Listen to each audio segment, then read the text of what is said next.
بسم اللہ الرحمن الرحیم۔ آج حق خطیب صاحب کی ایک ویڈیو میں نے دیکھی جس میں وہ صراحتاً لوگوں کو یہ بتاتے ہیں کہ یہ اللہ تعالیٰ کی مجھ پر کرامت ہے، یہ کرامت ہے۔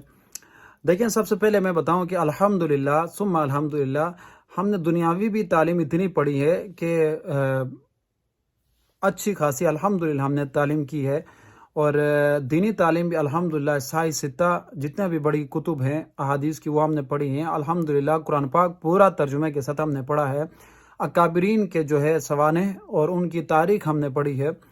لیکن حق خطیب صاحب، آج تک میں نے اللہ کا کوئی ایسا ولی نہیں دیکھا جو لوگوں کے سامنے اپنے کرامات کو بیان کرتا ہو یا اپنے کرامت کو لوگوں کے سامنے ظاہر کرتا ہو اور یہ کہتا ہوا پھرتا ہو لوگوں کو کہ لوگوں جی یہ اللہ کی کرامت ہے مجھ پر۔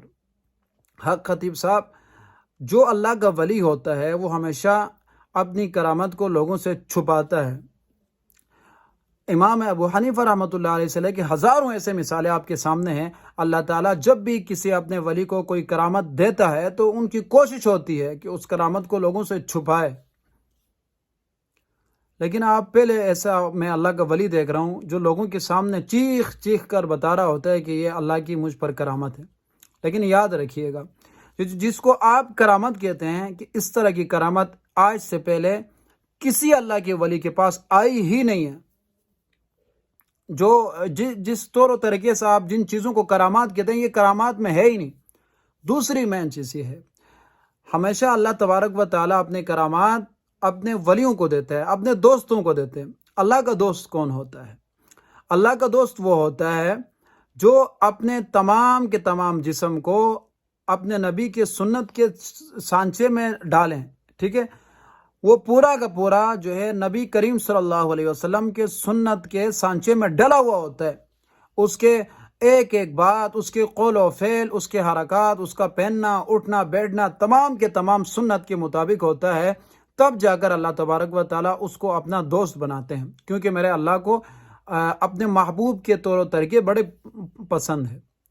جو بندہ حضور صلی اللہ علیہ وسلم کی سنت کی مخالفت کرتا ہو، آج تک کوئی ولی ایسا مجھے دکھائیں جو حضور کی کسی ایک سنت کی بھی مخالفت کرتا ہو لیکن اللہ نے اس کو اپنا ولی بنایا ہو ہی نہیں سکتا۔ اطیعوا اللہ و اطیعوا الرسول، حضور صلی اللہ علیہ وسلم ہی کی اطاعت تو اللہ کی اطاعت ہے۔ اللہ کی طرف راستہ ہمیں دکھانے والے تو حضور ہیں، حضور کا راستہ ہم تک دکھانے والے صحابہ ہیں۔ صحابہ سے ثابت نہیں، تابعین سے، تبع تابعین سے، کسی ایک سے بھی آپ جیسے کرامات ثابت نہیں ہیں۔ حق خطیب صاحب، آپ کے چہرے مبارک پر حضور کے سنت کے مطابق داڑھی نہیں ہے، آپ اس کو بھی کاٹتے ہیں، لیکن آپ اللہ کے ولی ہیں۔ آپ جس طرح کا لباس پہنتے ہیں، جس طرح کے رنگ برنگی جو کپڑے پہنتے ہیں، سنت کے مطابق نہیں ہیں، لیکن آپ اللہ کے ولی ہیں۔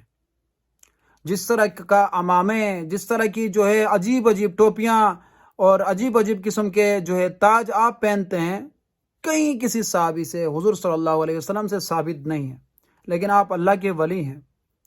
ہمیشہ آپ کی شلوار ٹخنوں سے نیچے ہوتی ہے، لیکن پھر بھی آپ اللہ کے ولی ہیں۔ یاد رکھیے گا، حالانکہ ٹخنوں کے بارے میں، شلوار کے بارے میں بخاری اور مسلم دونوں میں حدیث صراحتاً موجود ہے، صحیح حدیث ہے۔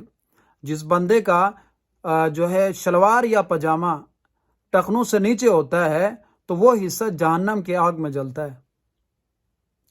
بہت سی ایسی آپ کے اقوال، آپ کے افعال، کیا کیا میں ذکر کروں یار، ایک ایک چیز میرے نبی کے سنت کی مخالفت کرتی ہے، لیکن آپ اللہ کے ولی ہیں۔ حق خطیب صاحب، کوشش کیجئے کہ لوگوں کو چورن بیچیں، لیکن اس قدر نہیں کہ لوگوں کو گمراہ کرنا شروع کر دیں۔ اللہ تبارک و تعالی ہم سب کو ہدایت نصیب فرمائے۔